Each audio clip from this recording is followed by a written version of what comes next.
함께 봉독할 하나님의 말씀은 구약성경 신명기 25장 1절에서 오늘은 10절까지만 읽도록 하겠습니다. 1절부터 10절까지요. 함께 읽도록 하겠습니다.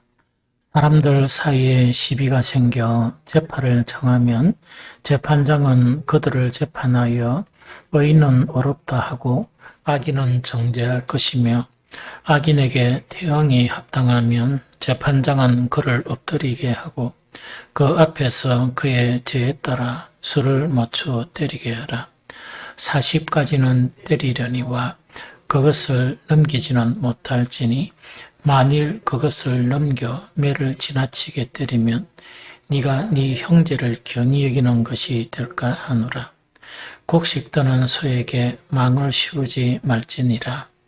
형제들이 함께 사는데 그 중 하나가 죽고 아들이 없거든 그 죽은 자의 아내는 나가서 타인에게 시집가지 말 것이요 남편의 형제가 그에게로 들어가서 그를 맞이하여 아내로 삼아 그의 남편의 형제된 의무를 그에게 다 행할 것이요 그 여인이 낳은 첫 아들이 그 죽은 형제의 이름을 잊게 하여 그 이름이 이스라엘 중에서 끊어지지 않게 할 것이니라. 그러나 그 사람이 만일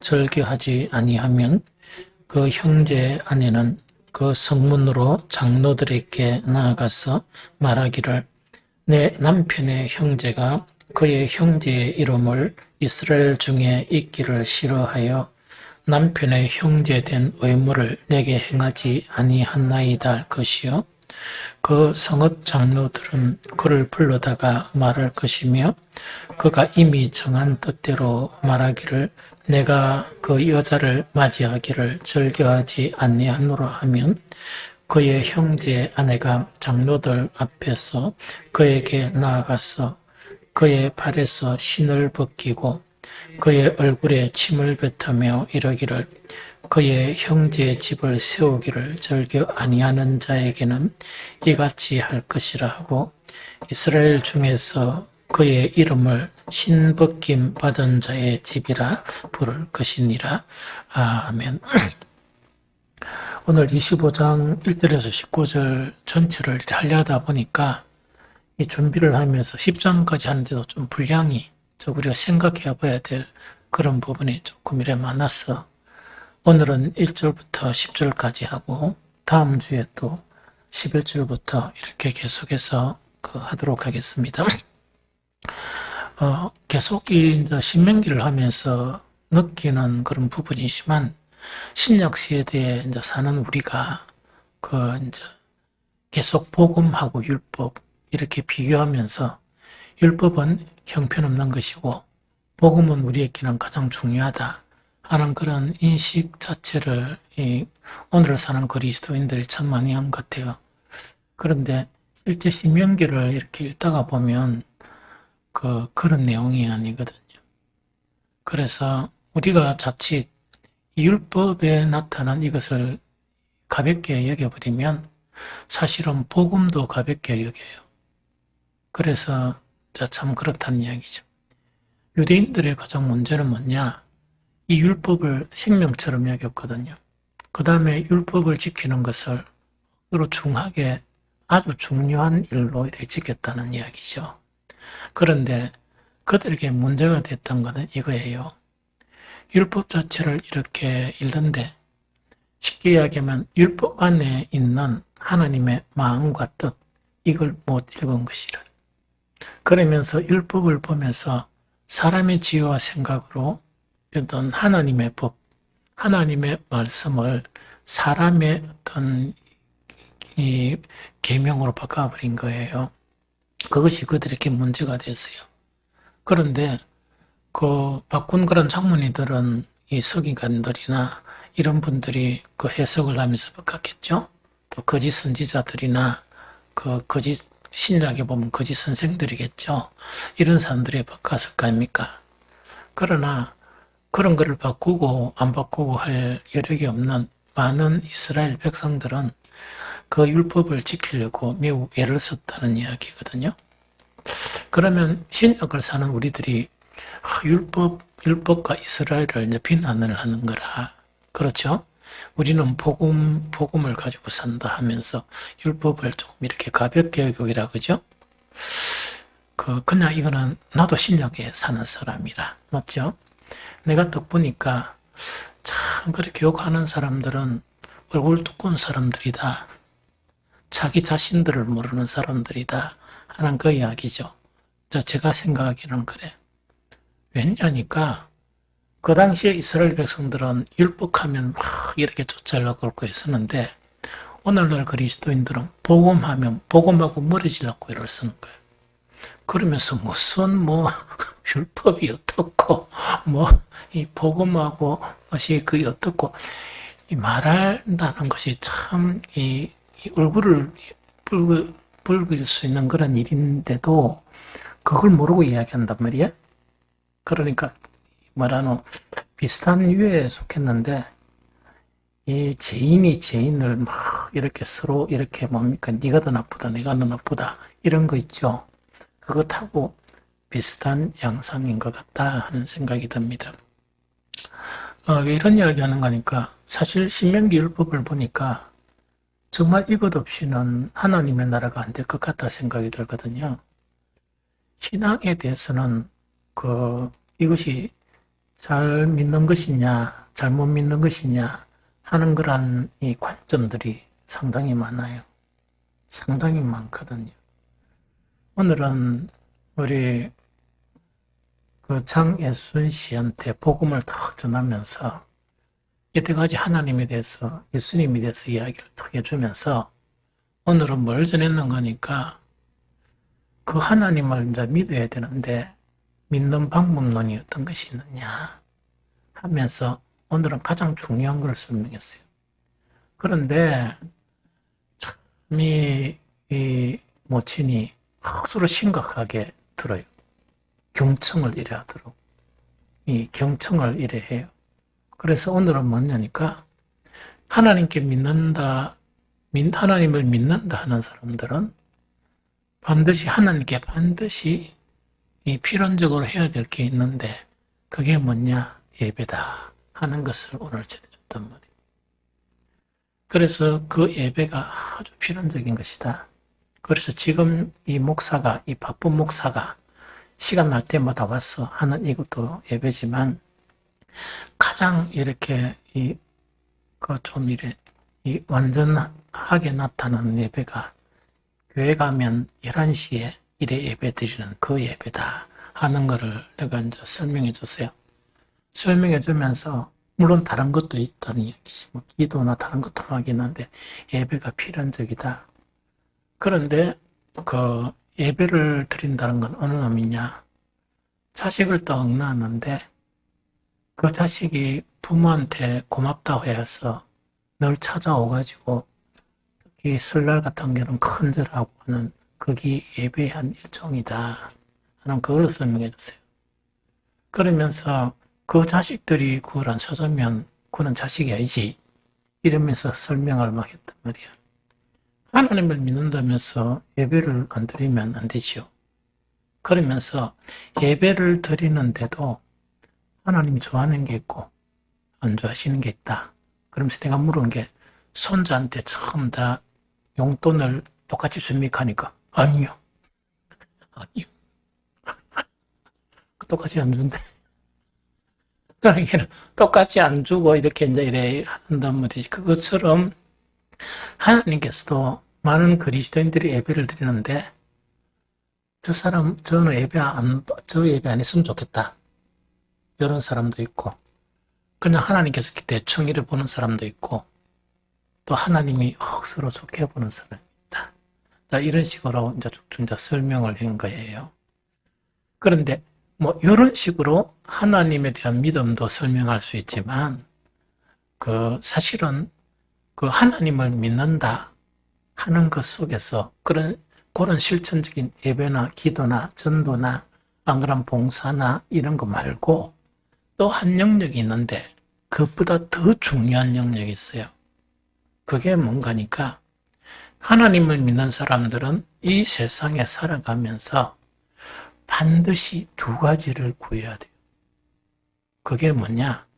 하나는 그의 나라와 하나는 그의 의예요. 이 두 가지를 안 구하는 사람은 사실은 진짜 이 사람은 믿는 사람이 아닐 수가 있어요. 그래서 그의 나라라는 것은 하나님의 나라를 구해야 돼요. 그러면 이는 뭐 세상 사람들이 이 세상 살면서 세상에 집착하고 사는 것은 당연하죠. 먹었기 때문에 그들에게는 하나님의 나라가 허락이 안 됐어. 그런데 하나님의 놀라운 은총으로 그 하나님의 나라를 허락했는데 온 머리나 온 마음이 이 세상만 있다. 그 사람이 그 하나님을 믿는 사람입니까? 절대로 아니지. 절대로 아니란 말이야. 그래서 그 사람은 아니지. 그래서 여러분들은 뭘 해야 되는가? 예수님 가르쳐 준 거. 너희는 먼저 그 나라와 그 의를 구하라.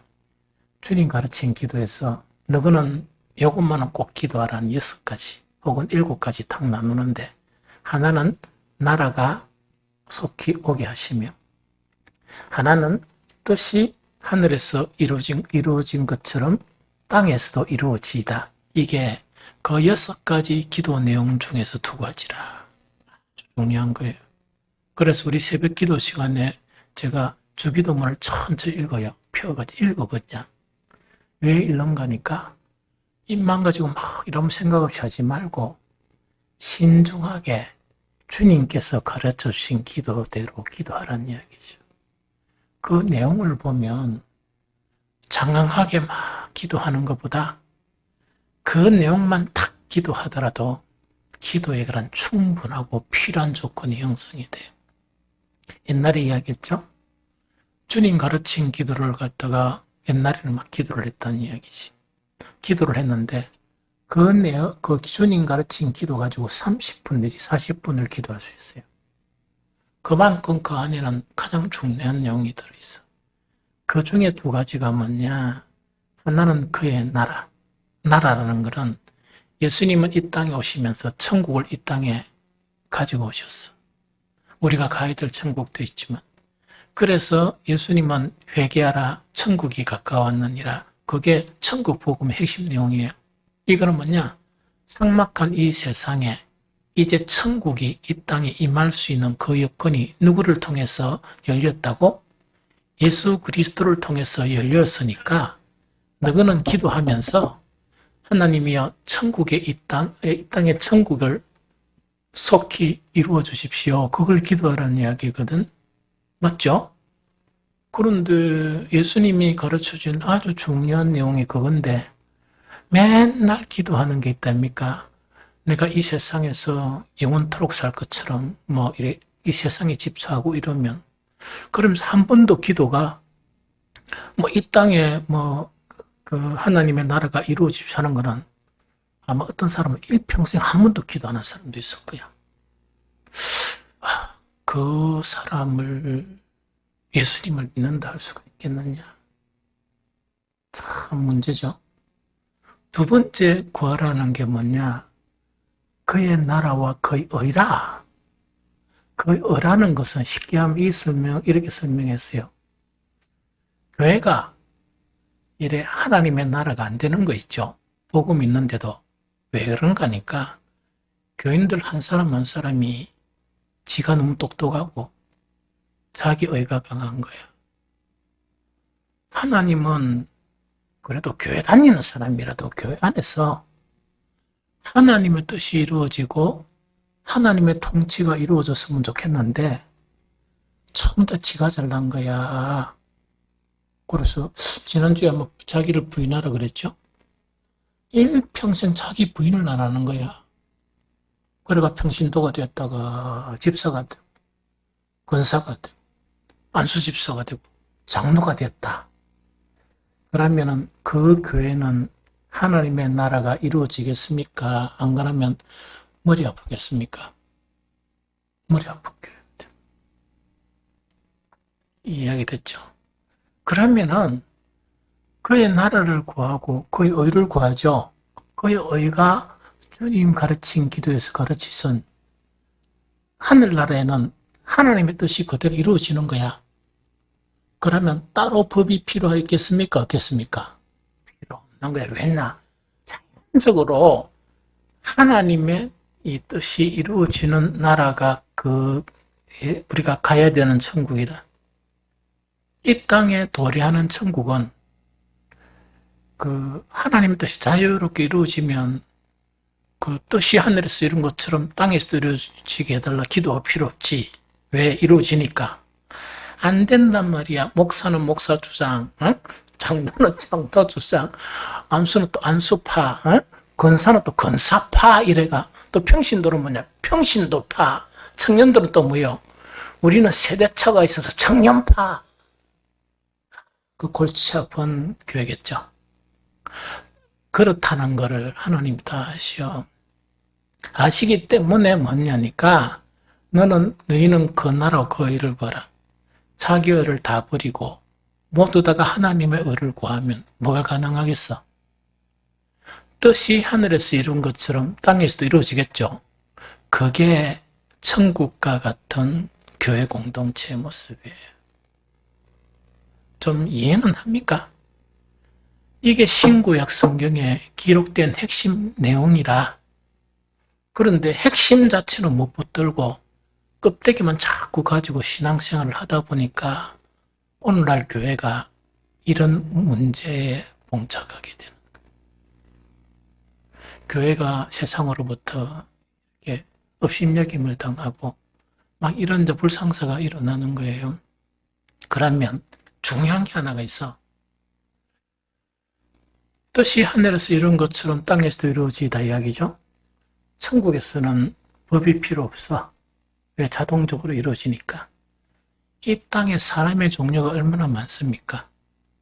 생각하고 막 엄청 많죠. 그러다 보니까 이 사람들이 다 하나님의 통치, 하나님의 뜻에 의해서 이 사회가 움직이시려고 그러면 뭐가 필요하겠어? 하나님의 법이 필요한 거예요. 그게 율법이. 이해가 됩니까? 그래서 우리가 지금 공부하는 그게 율법이라. 그럼 율법 같으면 이 율법을 그대로 내가 수용을 하면 되겠지. 그런데 유대인들은 뭐냐? 수용을 하면서 하나님의 어떻게 마음은 조금 배제시키고 자기의 그런 어떤 이권이나 이거 있죠. 그걸 좀 많이 엿보는 거예요. 그러면 본래의 하나님의 뜻이겠습니까? 인간의 뜻이겠습니까? 조금 이해가 됩니까? 그래서 율법을 이렇게 신명기 율법을 이야기하면서 어떤 거는 신약 성경과 대조해가 설명하고 어떤 것은 이 안에 있는 진리가 뭐냐 하는 것을 설명하죠.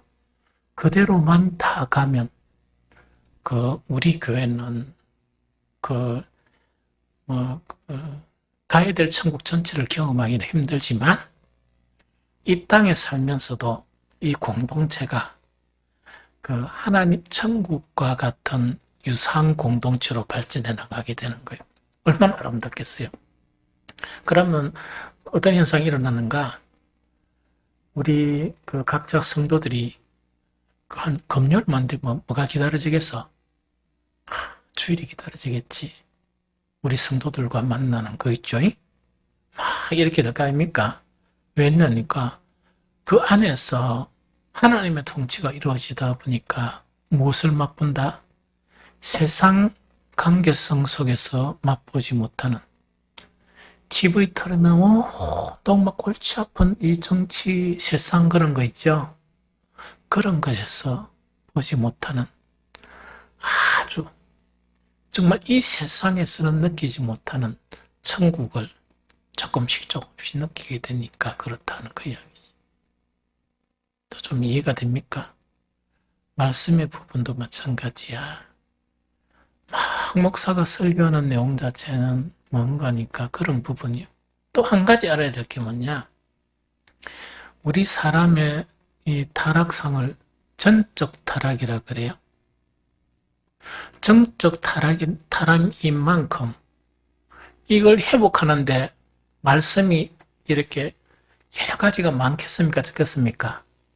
엄청 많겠죠. 치료해야 되는 그 부분에서 그런데 사람은 또 어떤 특성을 가지고 있느냐? 자기가 좋아하는 성향의 부분만 이렇게 하는 거예요. 나머지는 타락한 그대로라. 이러면 되겠습니까? 안 되겠습니까? 안 되겠죠. 목사가 강해 설교할 때는 있는 그대로 설교해요. 성경에. 주일날 설교는 뭐냐? 목사가 기도하면서 우리 성도들을 살펴보면서 취약한 부분. 취약하다는 것은 좋은 부분은 이런 부분이 있는데 확실히 약한 부분이 있죠.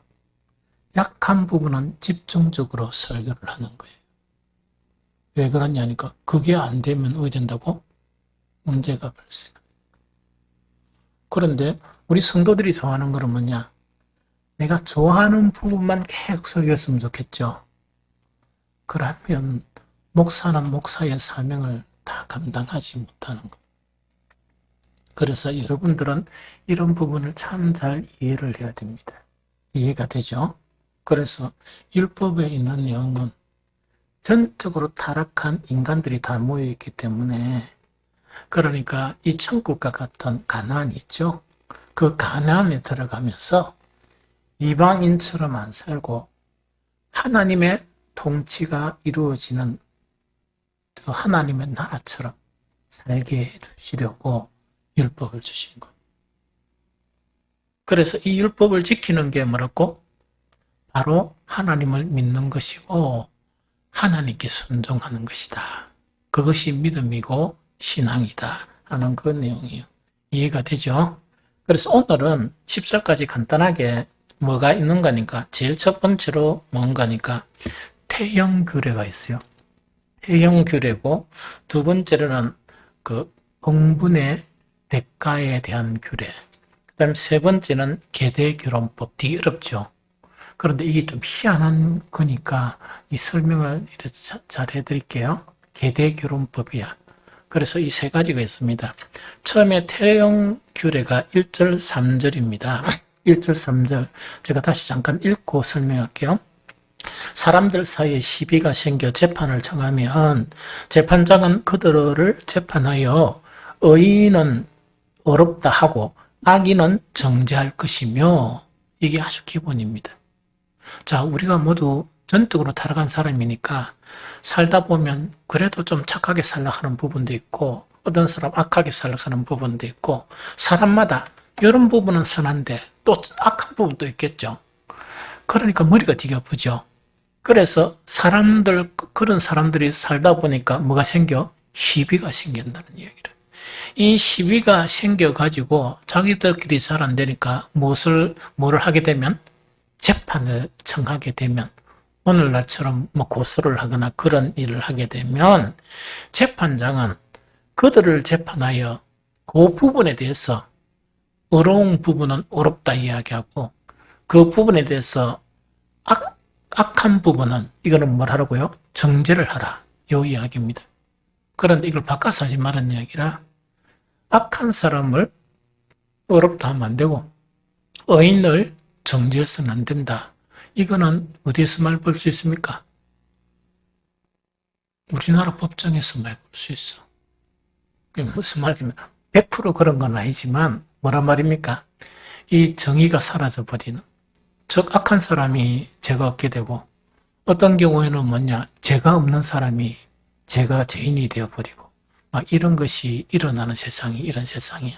그거는 왜 세상에 그것이 일어났냐?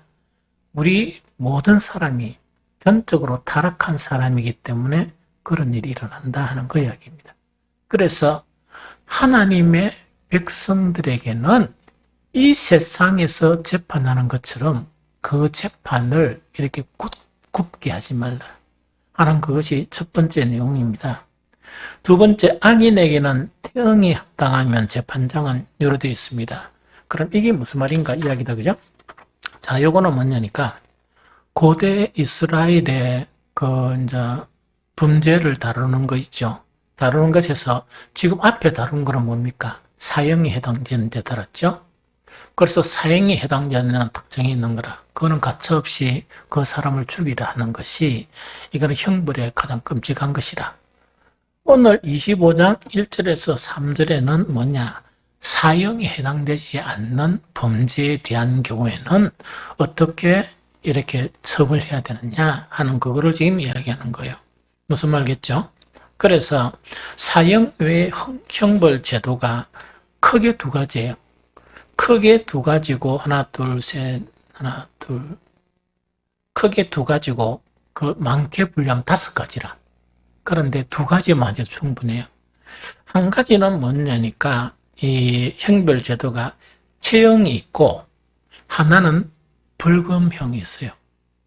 그렇게 벌금을 낸다든지 안 그러면 벌금 대신에 뭐 물건을 이렇게 배상한다든지 하는 거 있죠. 그 두 가지로 나눠서요. 그런데 여기서 이제 체형은 또 두 가지가 있어요. 체형은 뭔가니까 하나는 동해 보복형, 동해란 것은 똑같은 해를 입혔다 그러면 그 사람에게도 똑같은 해를 입혀라 하는 그 이야기입니다. 그럼 율법에 뭐라 되어 있죠? 눈 하나를 빼면은 뭐라고? 눈 하나 빼라고 이야기하고요. 그런데 율법의 정신은 뭐라고? 그것만 해야 되지 그 이상 하면 안 된다 하는 그 이야기입니다. 무슨 말인지 좀 알겠죠? 그 다음 그 이야기를 자관 하나는 동해 보복형. 그럼 요거는 뭐냐? 다른 사람에게 해를 입힌 대로 그대로 가하는 형벌. 이것이 동해 보복형이고 두 번째가 태형이라. 태형이라는 거는 뭔가니까 그 옛날 우리나라에도 보니까 죄인들은 뭡니까? 저 죄인을 곤장을 쳐라 하죠. 그거라. 무슨 곤장을 치는 겁니다. 그래서 곤장을 치는 거 이 두 가지 형태로 나타납니다. 그런데 여기서 아주 중요한 내용이 어떤 내용이 있느냐? 그래서 이제 여기서 이제 왜 이렇게 그 형벌을 가하는가 하는 이제 의도, 숨겨진 의도를 우리가 볼 수 있는 게 뭐냐? 2절에 딱 보니까 2절 다시 여러분 눈으로 봅니다. 악인에게 태형이 합당하면 재판장은 그를 엎드리게 하고 그 앞에서 그의 죄에 따라 수를 맞추어 때리게 하라. 우리 옛날에 똑같아. 뭐 한 대요, 두 대요 하면 때리는 거 있죠. 그런 식으로 이제 때리는 거야. 때리는데 문제는 그 태형을 가할 때는 반드시 누가 참석해야 된다? 재판장이 참석해야 돼요. 재판장이 반드시 참석해야 됩니다. 요 무슨 말이겠죠? 그러면 이 재판장이 참석한 거는 왜 참석하는가 하니까 이 태형의 재판장이 참석하는 것은 뭐냐니까 비록 이거는 범죄한 사람을 곤장을 치죠. 곤장을 치는데도 형벌의 형태만으로 생각하는 게 아니고 이것을 일종의 종교적인 행위처럼 엄숙하게 진행되는 거예요. 이 무슨 말이겠죠? 그래서 태형 전에 재판장 있죠. 재판장. 이 재판장이 이 태형을 쳐라. 이래 하기 전에 반드시 성경 두 구절을 읽었어요. 이것이 유대 간섭으로 이렇게 전해지는 거예요. 그 성경 두 구절이 뭐냐니까 하나는 신명기 28장 58절에서 59절입니다. 그냥 제가 읽어드릴게요. 네가 만일 이 책에 기록한 이 율법의 모든 말씀을 지켜 행하지 아니하고 내 하나님 여호와라 하는 영화롭고 두려운 이름을 경외하지 아니하면 여호와께서 네 재앙과 네 자손의 재앙을 격렬하게 하시리니 그 재앙이 크고 오래고 그 질병이 중하고 오래일 것이라 하면서 태형을 치는 거예요. 그러면 태형을 치면서 뭘 느끼란 말입니까? 하나님 말씀을 지키지 아니하고 죄를 저지르면 그것이 하나님으로부터 이 징계나 이것 자체는 상당히 무거운 것이다. 그럼 태형은 그에 비하면 가볍다 안 가볍다? 가볍다. 깨달으라고 이렇게 이것을 읽었어요. 또 한 가지 읽어주는 말씀 자체가 신명기 29장 9절 말씀을 읽어줘요.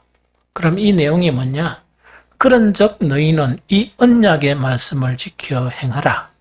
그리하면 너희가 하는 모든 일이 형통하리라. 참 대단하죠. 우리는 저놈 싹한 놈 치우라 막 해가지고 막 이래가 이제 보통 끝냈는데 그게 아니고 다 이 죄인을 불러가 태형을 치기 전에 그것도 재판장이 보통 재판은 3인이 하죠. 3인에서 중간에 있는 사람이 그 수석 재판관이야. 그럼 재판장 자체가 이 태형을 치기 전에 이것을 읽어주는 거예요. 읽어주면서 이 태형의 그런 목적과 앞으로 네 삶을 어떻게 살아가야 될 것인가 하는 것을 교훈을 이렇게 합니다. 그 다음에 집행 후에 가라! 이라는 게 아니고 또 집행 후에도 성경을 읽어줘요.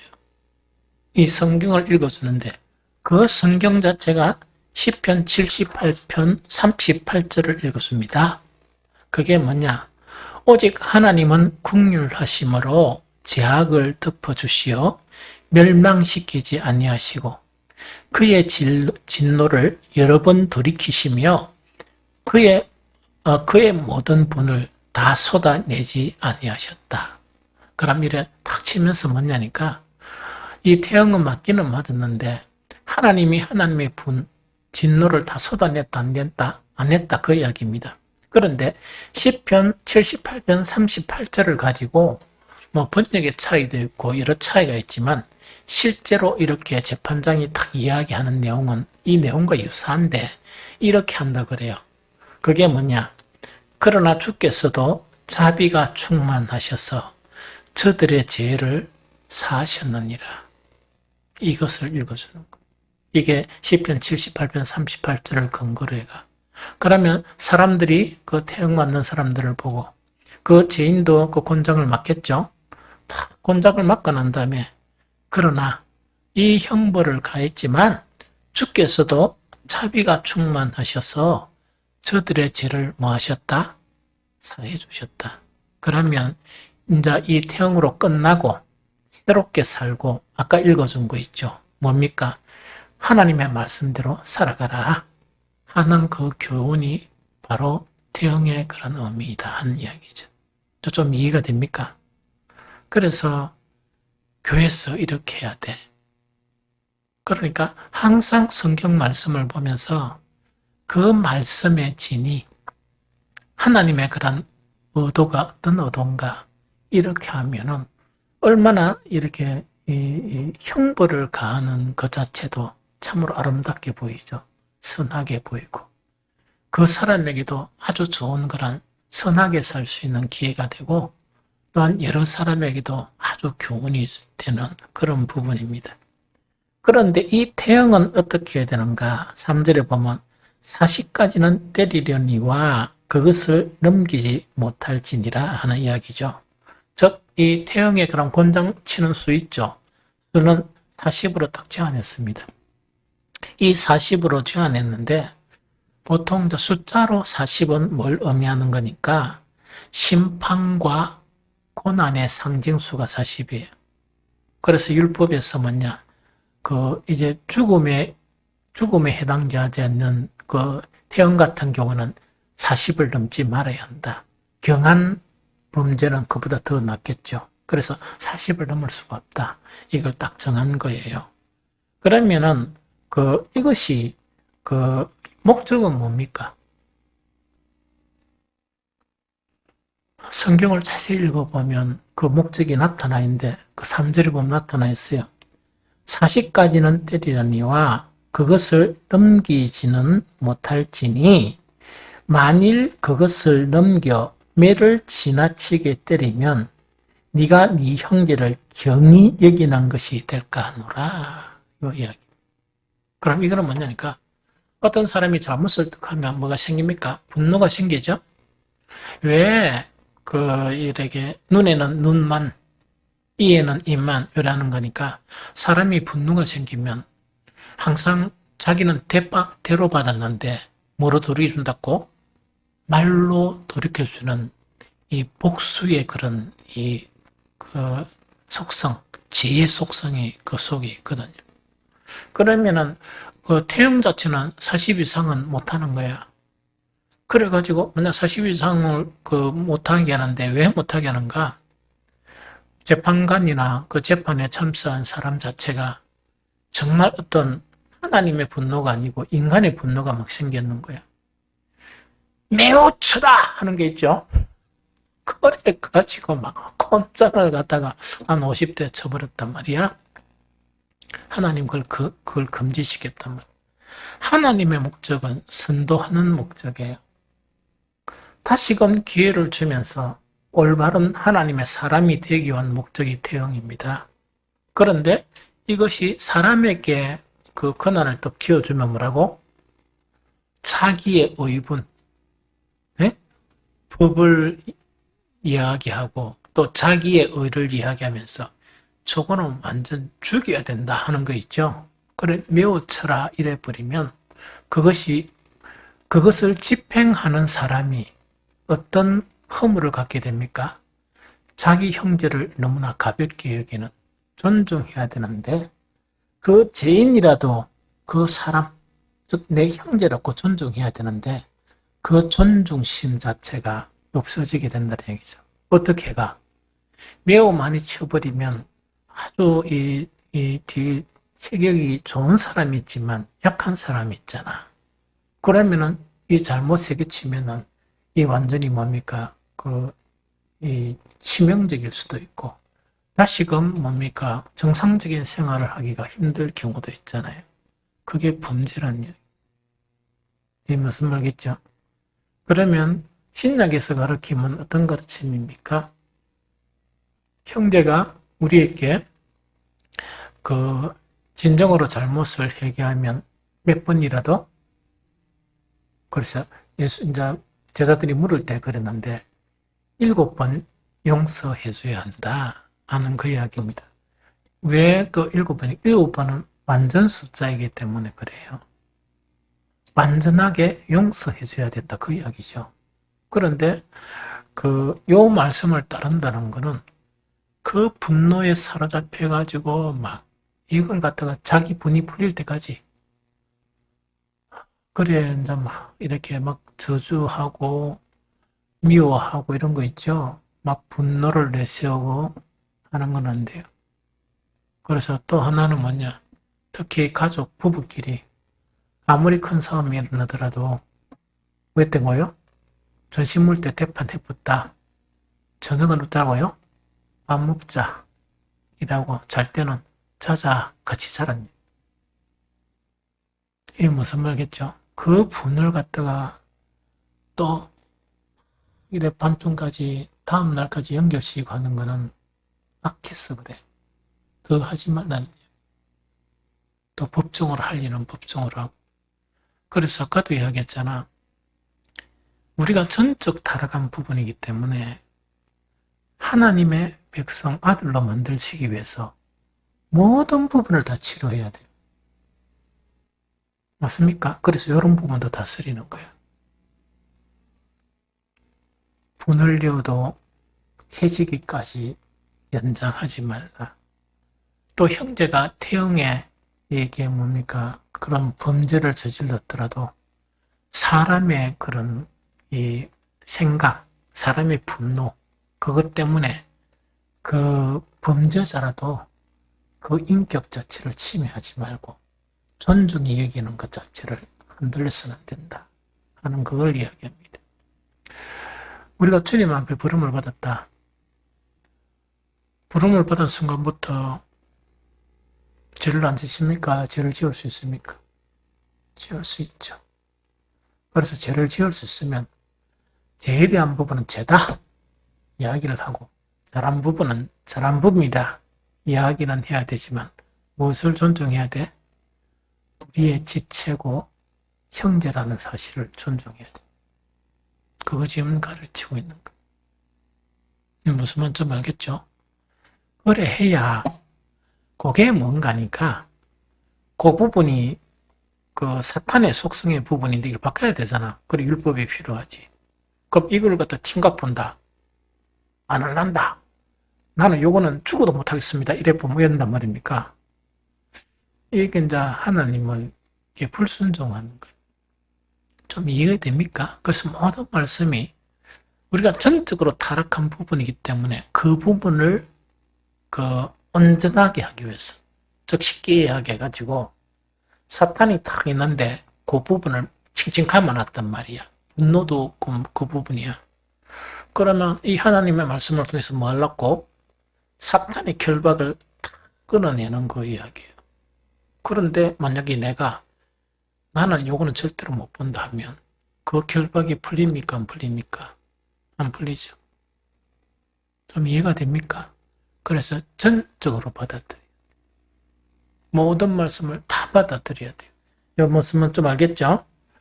이제 그 이야기를 한 번씩. 그 다음에 두 번째는 이제 어떤 이야기인가? 그래서 후대에는 이것이 어떻게 바뀝니까? 어떻게 바뀌어요? 40에 하나 가만 태형 이렇게 되죠. 39대까지만 쳐라. 그렇게 바뀌어요. 그래서 바울은 몇 번 이것을 맞았다? 5번 맞았어요. 그렇게 복음을 전하면서 이 태형에 5번을 맞았는 거예요. 그런데 바울을 친 사람은 뭐겠습니까? 분이 충천해가지고 막 더 치고 싶은데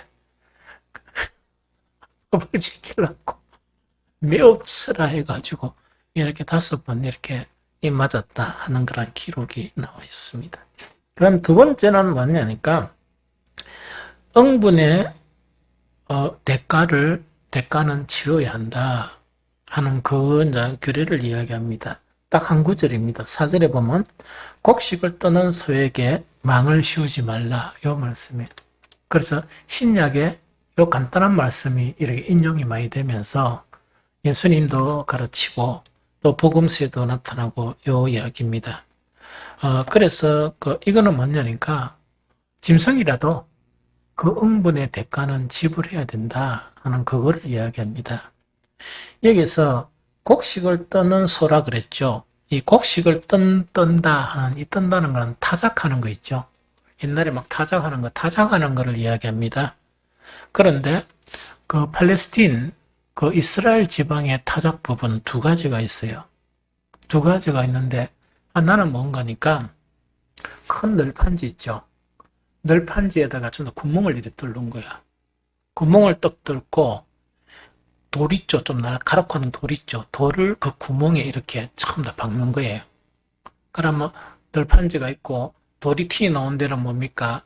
이렇게 막 돌이 지나가겠죠. 그러면 이 마당 큰 같은데 뭡니까? 곡식을 늘어나면 이 널판지 자체를 갖다가 소에게 탁 지우는 거라.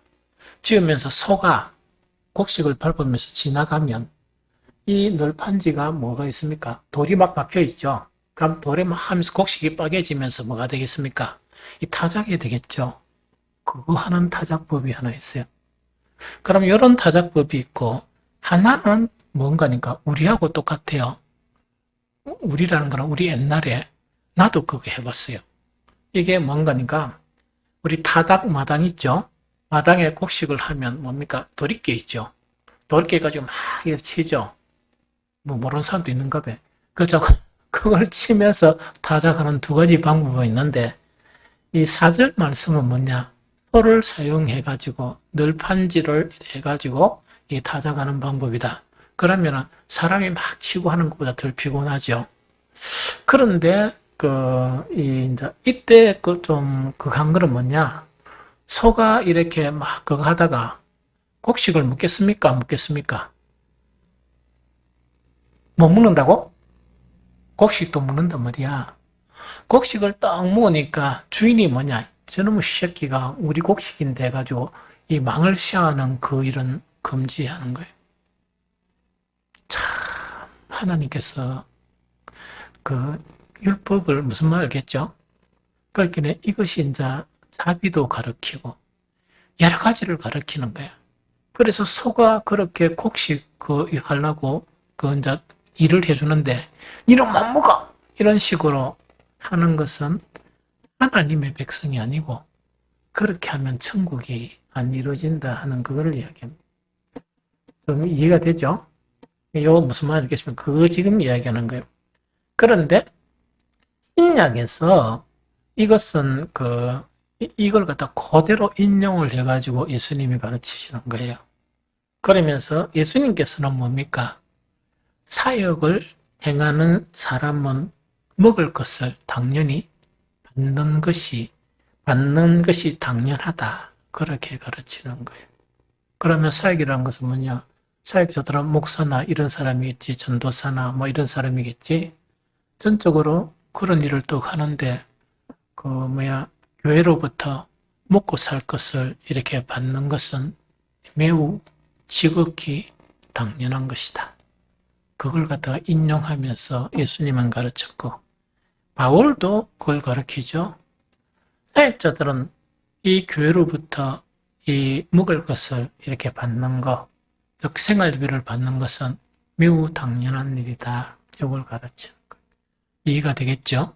그것이 이제 두 번째, 이거는 응분의 대가의 이제 규례를 이야기하고, 이제 마지막 복잡한 게 있습니다.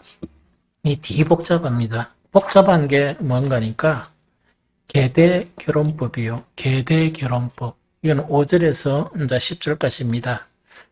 계대결혼법을 간략하게 이야기하면 이 이야기입니다. 한 집안에 형제가 이렇게 있단 말이야. 그럼 다 결혼을 했습니다. 그런데 한 형제가 결혼을 해가지고 결혼을 했는데 아도 못 낳고 이 사람 죽어본 거야. 그러면 아이도 없이 이 양반은 가부가 됐죠. 참 난처하죠. 이럴 때 어떻게 해야 되는가 하는 그것이 계대결혼법이에요. 그러면서 이 여인은 딴 데로 보내면 안 된다. 그걸 금지하는 거예요. 안 되고 그 형제 중에서 이 아내로 받아들여서 후사를 이렇게 있게 해야 한다. 그게 계대결혼법이에요. 오늘날 같으면 이해가 잘 안 되죠. 이해가 잘 안 된대. 이것도 뭔가니까 이 시대적 상황에서 하나님께서 무엇을 가르치시는가 그것을 알게 되면 이렇구나 하는 그런 생각을 우리가 할 수 있게 돼요. 고대 사회에서는 지금 사회가 좀 달리 하나님의 축복 자체가 뭔가니까 이 자녀가 많은 거 있죠. 이것이 하나님의 축복에 대한 관점으로 봐요. 왜 그렇습니까? 농경 사회다 보니까 일꾼들이 너무 필요하잖아. 자, 그런 부분 때문에 자녀가 많은 것이 좋고, 그 다음에 한 가지가 뭐냐?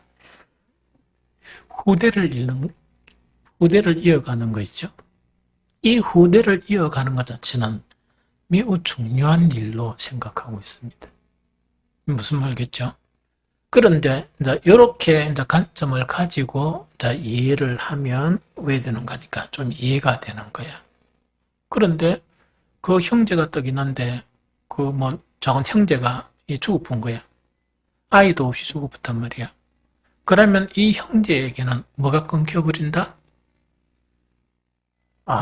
요새 대가 끊긴다 그러죠? 이 대가 끊겨버린단 말이야. 그래서 대가 끊기는 이것을 방지하기 위해서 뭐냐니까 그 형제 중에서 이 아내로 맞아들여야 된다 하는 그거를 지금 이야기합니다. 이거 무슨 말 알겠죠? 그런데 여기서 한 가지 이제 중요한 내용이 있습니다. 어떤 내용인가 하니까 25장 5절에 딱 보면 형제들이 함께 사는데 그중 하나가 죽고 무엇이 없거든? 아들이 없거든. 이래 돼 있죠? 그래서 아들이 없다 하는 이 부분은 우리가 딱 보면 대가 끊긴다 막 이랬죠? 그러면서 뭘 못 낳는 이 며느리는 구박을 받습니까? 아들 못 낳는 며느리는 구박받고 아들 낳는 며느리는 막 의시되고 이러잖아요. 그런데 그런 관점에서 보면 그렇구나 이렇게 이제 생각할 수 있습니다. 그런데 여기서 아들이 없다 하는 아들의 원어가 뭐냐니까 이 벤이란 말이에요. 이 벤이란 말인데 이 벤은 두 가지로 번역할 수 있습니다. 하나는 뭐로? 아들로 번역할 수 있고 하나는 뭐라고 번역하는가? 자녀로 번역합니다. 이게 무슨 말이겠죠? 하나는 뭐로 번역한다고? 아들로 번역하고, 하나는 뭐로 번역한다고? 자녀로 이렇게 번역이 될 수 있습니다. 그러면 신명기 25장 있죠? 25장의 5절 요 말씀 있죠? 이 말씀 자체가 원래 구약은 뭐로 기록됐다? 히브리어로 기록되어 있죠? 그러면 이것 자체가 모든 이스라엘 사람들, 즉 디아스포라에 흩어져 있는 그 당시 히브리어를 모르는 그 유대인들에게 읽히기 위해서 성경을 만드는 게 뭐라 그랬습니까? 70인역이라 그랬죠. 그 70인역이란 것은 뭐냐? 구약 히브리 성경을 못 읽으니까 어디에? 이집트에 뭐라고? 알렉산드리아 시에서 그 유대인들이 서기관에 해당하는 사람들이 70여 명 모여가지고 헬라어로 번역했어요. 이해되죠? 헬라어로 번역했는데 이 히브리어의 뭡니까? 벤을 어떻게 번역하나? 헬라어에는 아들이라는 개념이 아니고 뭐로? 아이들 이렇게 번역했어요. 아이들. 그렇게 그들에게 뭐가 없을 때? 아이들이 없을 때 요래 되어 있습니다. 그래 아이가 없거든 요래 되어 있습니다. 이 무슨 말인지 좀 알겠습니까? 이게 대단히 중요합니다. 그 다음에 여러분들의 오해가 없기 위해서 성경을 여러분들이 좀 봐야 되는데 위대한 여고들 5명 있어요. 그 여자들의 이름이 말라, 노아, 호골라, 밀가, 이르사랍니다. 그런데 이 양반들 자체가 슬로브하스의 그런 딸들입니다. 그래서 이 슬로브하스의 그런 딸들인데 슬로브하스이 이 딸만 5명이 낳고 죽어본 거야. 그러면은 그 모든 유업은 누구를 통해서 유업이 전달됩니까?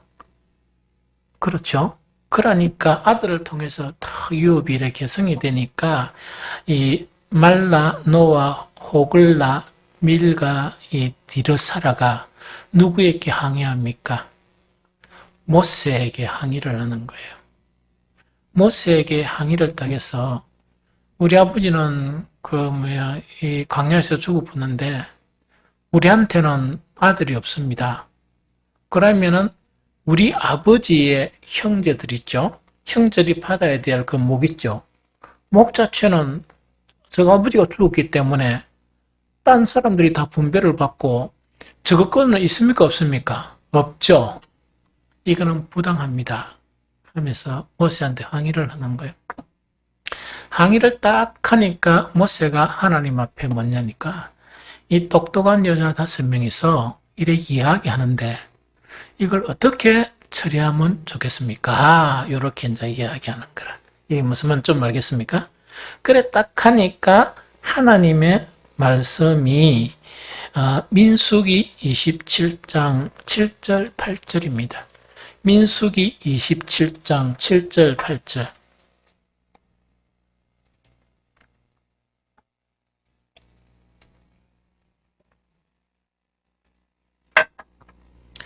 민수기 27장 7절 8절.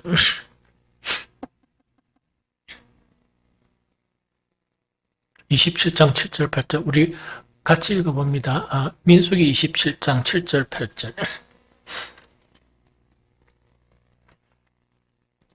자, 다 찾았죠? 같이 읽어봅니다. 시작. 슬로브핫 딸들의 말이 옳으니 너는 반드시 그들의 아버지의 형제 중에서 그들에게 기업을 주어 받게 하되 그들의 아버지의 기업을 그들에게 돌릴지니라. 너는 이스라엘 자손에게 말하여 이르기를 사람이 죽고 아들이 없으면 그의 기업을 그의 딸들에게 돌릴 것이요. 이렇게 되어 있습니다. 이거 무슨 말이겠죠? 그러면 이건 누가 해야 돼? 딸들도 기업을 이렇게 이어받는 그런 역할을 하게 된다는 그 이야기입니다. 이해되죠? 그래서 여기서 그 중에 하나가 죽고 아들이 없거든 하는 것 자체를 여러분들은 어떻게 이해하면 되냐? 그 둘 사이에 아이가 없거든 이렇게 하면 됩니다. 이거 무슨 말인지 알겠죠?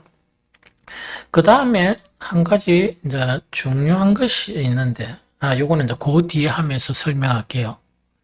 이렇게 유업을 잃는다는 것은 단지 어떤 유산만 분배받는 내용이 아니고, 그 책임 자체, 책임을 떠안는 것도 이제 그것에 해당이 됩니다. 그거는 나중에 좀 설명할게요.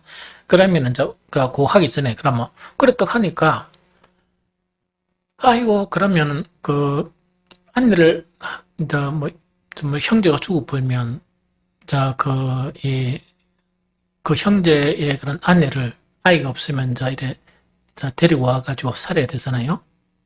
그러면은 여러 가지 변수가 생기겠죠. 변수가 생길 거잖아.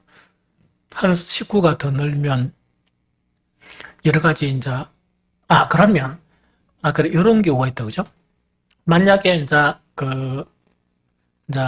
만약에 그 형제가 죽고 난 다음에 아내가 없죠. 그러면 아내가 있으면 그 다른 형제하고 결혼해가 첫 아이를 낳잖아. 첫 아이를 낳으면 이 첫 아이는 누구의 유업을 받습니까? 죽은 그 남편의 유업을 받습니다. 대단하죠? 유업을 받게 됩니다. 무슨 말인지 좀 알겠죠? 받게 된다는 이야기죠. 그런데 이것이 우리만 막 머리를 돌리가 재산 이런만 생각하면 돼요. 좀 이따가 이제 설명을 해줄게요. 그럼 그걸 한단 말입니다. 그런데 여러 가지 이런 변수들이 있어가지고 딱 일하다 보니까 그 형제가 있는데 아무도 눈치만 딱 보고 아무도 선뜻 아내로 안 맞지 않는 거야. 그럼 어떻게 하는 거니까 이 죽은 그 형제의 아내는 뭐 할 수 있습니까? 고소할 수 있어요. 고소를 할 수 있어. 이 무슨 말겠죠? 그러면은 27절을 같이 읽어볼까요? 25장 7절을 한번 읽어볼까요? 시작. 그러나 그 사람이 만일 그 형제의 아내 맞이하기를 절교하지 아니하면 그 형제의 아내는 그 성문으로 장로들에게 나아가서 말하기를 내 남편 형제가 그의 형제의 이름을 이스라엘 중에 있기를 싫어하여 남편의 형제된 의무를 내게 행하지 아니하였다 할 것이요. 이렇게 되어 있다, 그죠? 이런 이제 재판을 할 수 있어요. 그런데 여기서 뭐라 되는 거니까 성문 장로 있죠.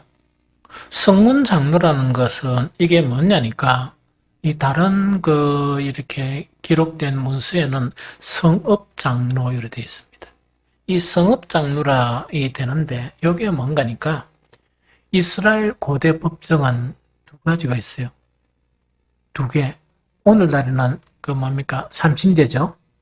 이심제예요. 제일 첫 법정이 뭐냐? 각 성읍에서 이렇게 개정되는 그런 법정을 이야기합니다.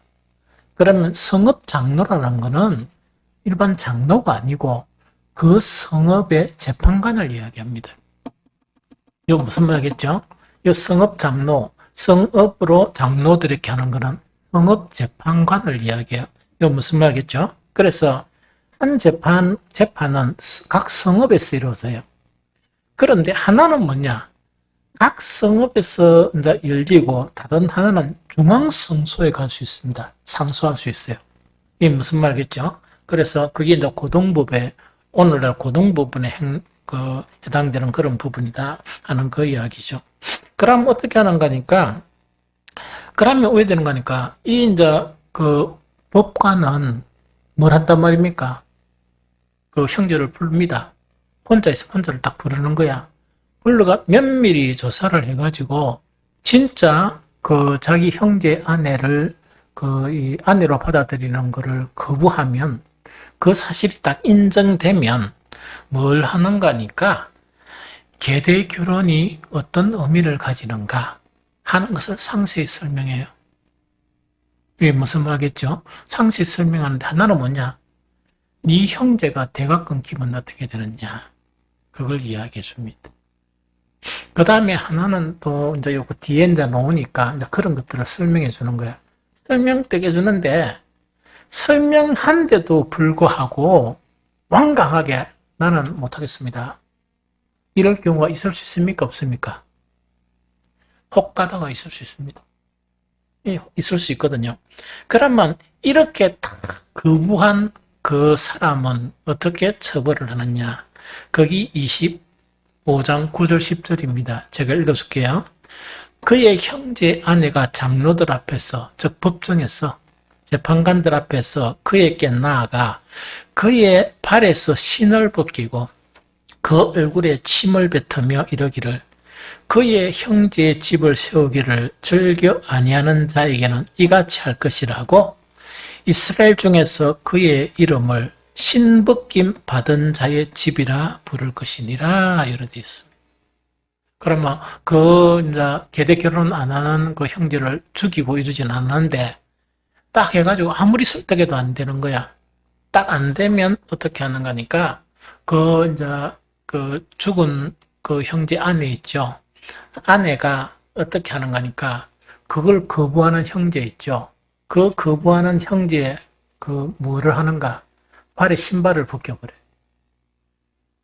이게 무슨 말이겠죠? 그래서 이 발에 신발을 왜 벗기는가 하니까 이거는 그 당시에 이 팔레스틴에서 그 신발을 신고 그 땅 위에 탁 서 있는 것은 바로 뭐를 이야기하는 거니까 내가 이 땅에 소유권을 가지고 있다 하는 그런 의미예요. 그래서 누가 이제 신을 딱 벗어 이래 주잖아요. 신을 딱 벗어서 주는 것은 증인들이 있어야 돼요. 증인들이 딱 있고 신을 벗어서 딱 준다는 것은 뭐냐? 자기의 재산이나 자기의 지위나 자기의 근한을 그 사람에게 양도한다는 그런 의미예요. 이 무슨 말이겠죠? 그래서 상업적인 그런 거래에서 이 사용됐었습니다. 그런데 이제 여기서 이제 알아야 될 게 뭐냐? 아까 이렇게 이제 유업을 받는다 하니까 우리는 머리가 확 돌아가면서 유산, 재산, 상속 그것만 생각하는데 의무나 책임도 있어요. 계대 결혼은 책임을 이야기해요. 그 책임이 그에게 책임이 있다는 이야기라. 이 무슨 말이겠죠? 그래서 이제 죽은 형제의 아내를 이렇게 데려와서 살아야 될 책임이 있다는 그 이야기거든요. 그것도 뭔가니까 이 유업을 이을 자에 속합니다. 그러면 거기서 가장 대표적인 게 누굽니까? 그렇죠. 이 라오미의 며느리가 너무 충성스럽게 룻이 너무 충성스럽게 뭡니까? 이 나오미를 따라가잖아. 그래서 거지가 돼가 자기 민족으로 톡 들어왔는데 먹을 게 있습니까? 없습니까? 아무것도 없는 거야. 아무것도 없는 거야. 그런데 이 룻에게는 아이가 있습니까? 없습니까? 아이가 없이 자기 아들이 죽어보는 거야. 그래가지고 이 나오미가 딱 생각을 했는 거야. 생각을 딱 해가지고 어떻게 되는 거니까 누구에게 접근을 합니까? 그 당시에 유력한 보아스에게 접근을 하게 하는 거예요. 이 접근을 딱 하게 이제 이걸 누가 조종하는 거니까 이 나오미가 조종해요. 그런데 이 룻의 그런 모든 그런 행위를 다 들은 자기 시어머니를 극진하게 섬겼다는 그 자체의 이야기 다 들은 이 보아스가 이 룻을 이렇게 좀 좋아하게 된 거예요. 그런데 문제는 뭐냐? 자, 여기는 그럼 이런 어느 부분도 있죠. 형제가 이래 있잖아. 그런데 자기 형제 아내가 죽어봤단 말이야. 형제가 없으면 왜 되느냐? 이게 문제죠. 그럴 때는 가장 가까운 친척 순으로 그 의무가 돌아가는 거예요. 이해가 됩니까? 그 의무가 돌아가는데 이 보아스는 부자기도 하고 서로 대범한 유력한 인물이기도 했기 때문에 룻이 좀 이렇게 마음에 들었었어요. 들었는데 가만히 족보를 따지 보니까 걸림돌이 하나 있는 거야. 룻 있죠, 룻. 이 룻이 자기가 이렇게 하려고 그러면 법에 걸리는 거야. 왜? 아주 룻의 죽은 남편하고 따지 보니까 자기는 만약에 뭐 쉽게 하면 뭐 한 몇 촌 같으면 여기는 뭡니까? 더 가까운 이 친척이 있었단 말이야. 그래 딱 하니까 나오미가 왜야 됩니까? 그 이제 성 안에 있는 재판관에게 가는 거야. 장로들에게 가는 재판관에게 딱 가가 그 사람을 딱 부르는 거야. 딱 불러가지고 뭐라 합니까? 사실은 나오미의 이렇게 이 며느리 룻이 있는데 이 대를 이어야 되는데 이거는 당연히 우리 법에 대를 잇게 해야 되는데 당신이 그 의무를 지시오 이라니까 그 당신이란 사람이 생각해 보니까 돈이 얼마나 들어가고 나면 또 그 이유까지 있어야 되고 막 복잡하거든요 머리가. 그러니까 나는 이 의무를 포기하겠다. 딱 하니까 보아스가 뭔가 신발을 탁 벗어가지고 이제 던지는 거 있죠. 그 이제 그 취하는 그 자체가 뭐냐?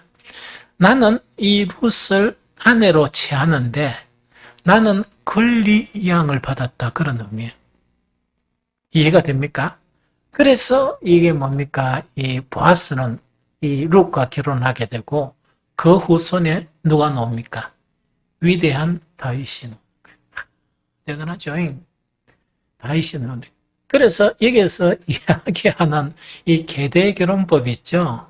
이것 자체는 우리가 막 생각하기를 뭐 어떻게 그런 일이 가능하노 이런 개념이 아니고 이제 그 아주 이제 중요한 그런 부분이 이런 부분이라는 그 이야기입니다. 이거 무슨 말 알겠죠? 그래서 신발을 벗긴다 하는 것은 뭡니까? 그 이제 그런 의미라 이해됩니까? 그러고 그래서 그 형제의 죽은 형제의 아내를 이렇게 거부하는 그 사람에게는 뭐냐? 더 이상 형제의 기업을 이을 자격이 없음을 뭐라고? 공개적으로 선언하는 거예요. 공개적으로 이 선언하는 것이다 하는 그 이야기입니다. 그리고 이제 9절에 딱 보니까 이 자기를 안 데려간 그 있죠? 그 형제 그를 보면서 얼굴에 무엇을 뱉습니까?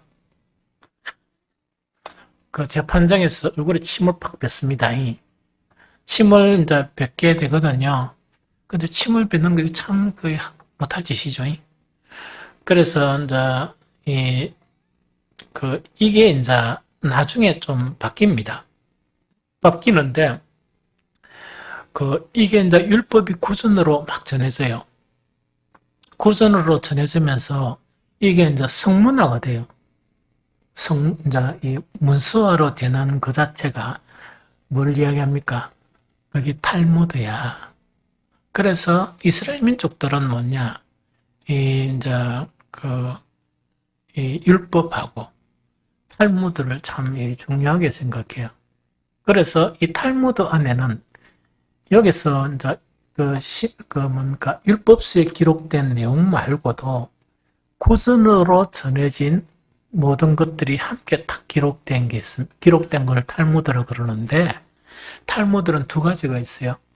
하나는 예루살렘 탈무드가 있고, 하나는 바벨론 탈무드가 있습니다.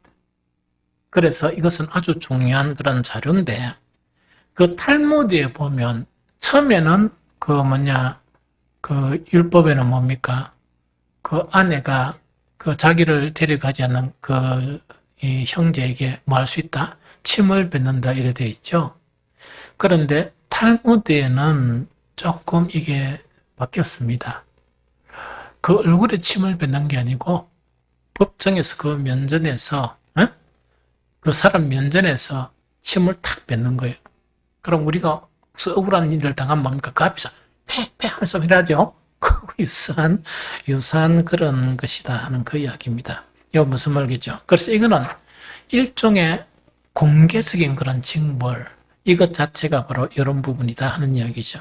그 다음에 가장 마지막에 10절에 그것뿐만 아니고 이제 그 대를 잇지 아니하는, 즉 계대 결혼에 반대하는 그 사람은 왜 되느냐? 10절에 이스라엘 중에서 그의 이름은 이름을 신벗김 받은 자의 집이라 부를 것이니라. 요거는 뭐냐?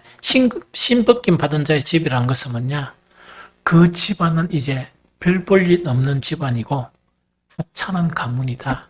이렇게 이제 천대받고 멸시받는 그런 가문으로 전락해버립니다. 이해가 됩니까? 그래서 이제 우리가 또 하나 정리해야 될 것이 뭐냐? 계대 결혼의 목적이 뭐냐? 이걸 알아야 돼. 왜 이것이 정해졌느냐? 제일 첫 번째로 뭐냐? 후사를 낳아줌으로써 그 형제를 대신하여 뭘 있게 한다? 대를 잇게 하는 목적이에요. 두 번째, 이스라엘 여인이 이방 남자와 결혼하는 것을 방지하기 위함이에요. 이게 무슨 말이겠죠? 그 다음에 세 번째는 뭐냐? 홀로 남은 과부를 제도적으로 보살피기 위한 그런 제도이다 하는 그 이야기입니다.